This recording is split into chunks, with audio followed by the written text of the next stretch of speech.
সমাজ প্রতিষ্ঠার লক্ষ্যে জাতীয়তাবাদী যুবদল, জাতীয়তাবাদী স্বেচ্ছাসেবক দল এবং জাতীয়তাবাদী ছাত্রদল চট্টগ্রাম উত্তর জেলা কর্তৃক আয়োজিত আজকের এই সমন্বয় যৌথ কর্মী সভার উপস্থিত রয়েছেন জাতীয়তাবাদী যুবদলের বিপ্লবী সাধারণ সম্পাদক, ঢাকা বিশ্ববিদ্যালয় থেকে বেড়ে ওঠা মেধাবী, সাহসী এবং যোগ্য নেতৃত্ব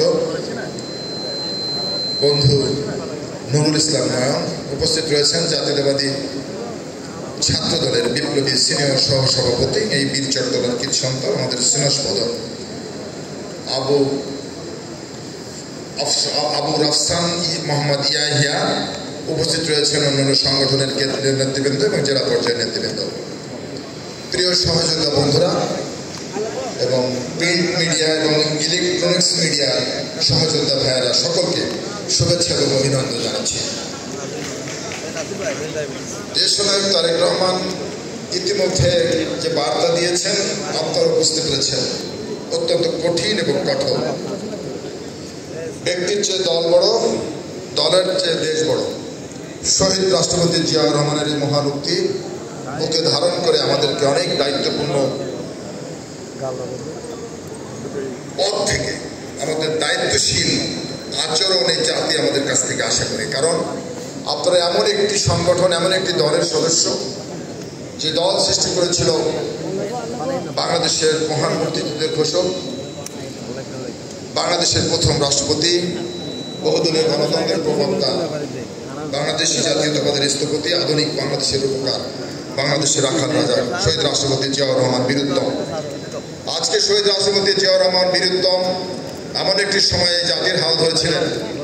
স্বাধীনতার পরে বাংলাদেশে যে দলটি ক্ষমতায় ছিল, তারা লুটপাট, খুন, রাহাজানি, হয়রানি, নানানভাবে বাংলাদেশকে যারা বিধ্বস্ত করেছিল, ঠিক সেই সময় শহীদ রাষ্ট্রপতি জিয়াউর রহমান বাংলাদেশের রাজনীতিতে আবির্ভূত হয়েছিল। যেখানে আওয়ামী লীগ, যেখানে শেখ মুজিব ব্যর্থ হয়েছিল, সেখানে শহীদ রাষ্ট্রপতি জিয়াউর রহমান তার কর্মকাণ্ড দিয়ে শতভাগে সফলতার প্রমাণ দিয়েছিলেন। বন্ধুরা, আজকে জিনিসটা আমাদেরকে মনে রাখতে হবে, ব্যক্তির থেকে দল বড়, দলের থেকে দেশ বড়। আপনারা জানেন 17টি বছর একটি ফেসিবাদ জগদ্দল পাথরের মতো বাংলাদেশের মানুষের বুকের উপর চেপে বসেছিল। এই ফেসিবাদ আমরা গত 5 তারিখে ছাত্র জনতার গণ অভ্যুত্থানের মধ্য দিয়ে চিরতরে বিতাড়িত করেছি। কিন্তু ফেসিবাদের প্রেতাত্মারা এখন বাংলাদেশের বিভিন্ন জায়গায় এখন কিন্তু ঘাপটি মেরে আছে। আমাদেরকে বুঝতে হবে, অনুধাবন করতে হবে যে আজকে ফেসিবাদ শুধু আমাদেরকে হয়রানি করে নাই, আপনাদেরকে হয়রানি করে নাই, মামলা দেয় নাই, গুম করে নাই। সব থেকে বড় যে ক্ষতিটা করেছে সেটা হচ্ছে এই রাষ্ট্রের যে প্রতিষ্ঠানগুলো রয়েছে, এই রাষ্ট্রের স্তম্ভগুলো রয়েছে, প্রত্যেকটি স্তম্ভকে ভারতীয় মদতে তারা ধ্বংস করে দিয়েছে। সেজন্য বিএনপির একজন কর্মী হিসাবে দেশ গড়ার জন্য সেই ভঙ্গুর যে ধ্বংসপ্রাপ্ত দেশ, যারা বাংলাদেশের প্রতিটি অবকাঠামোকে ধ্বংস করেছে, রাষ্ট্রের প্রতিষ্ঠানকে ধ্বংস করেছে, সেই প্রতিষ্ঠানগুলোকে আমাদেরকে নতুন করে সংস্কার করতে হবে, মেরামত করতে হবে। সেই জন্য আপনারা যারা বিএনপি করেন, আপনাদের অনেক গুরুত্বপূর্ণ দায়িত্ব এবং ভূমিকা পালন করতে হবে। জাতীয়তাবাদী যুবদল, জাতীয়তাবাদী স্বেচ্ছাসেবক দল, ছাত্রদল যৌথ সভা হচ্ছে অনেক দিন পরে কিন্তু এই যৌথ সভা। কেন এটা বুঝতে হবে আপনাদেরকে?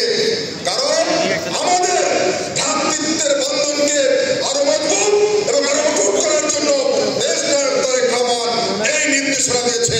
আমি বিশ্বাস করি আমাদের ভ্রাতৃত্বের বন্ধনকে যদি আমরা অটুট এবং মজবুত করতে পারি, বিশ্বাস করি বাংলাদেশে যে ধ্বংস করেছে শেখ হাসিনা আমাদের ষড়যন্ত্রের মধ্য দিয়ে, আমরা ঐক্যবদ্ধ থেকে সেই ধ্বংসস্তূপকে ইনশাআল্লাহ আবার আগের জায়গায় ফিরিয়ে নিয়ে যাবো। সেই প্রত্যাশা সকলকে ধন্যবাদ জানিয়ে আমার বক্তব্য শেষ করছি। খোদা হাফেজ। বাংলাদেশ জিন্দাবাদ, জাতীয়তাবাদী দল জিন্দাবাদ, শহীদ জিয়াউর, দেশপ্রেমিক খালেদা জিয়া জিন্দাবাদ, দেশপ্রেমিক দেশনায়ক তারেক রহমান জিন্দাবাদ। সকলকে ধন্যবাদ।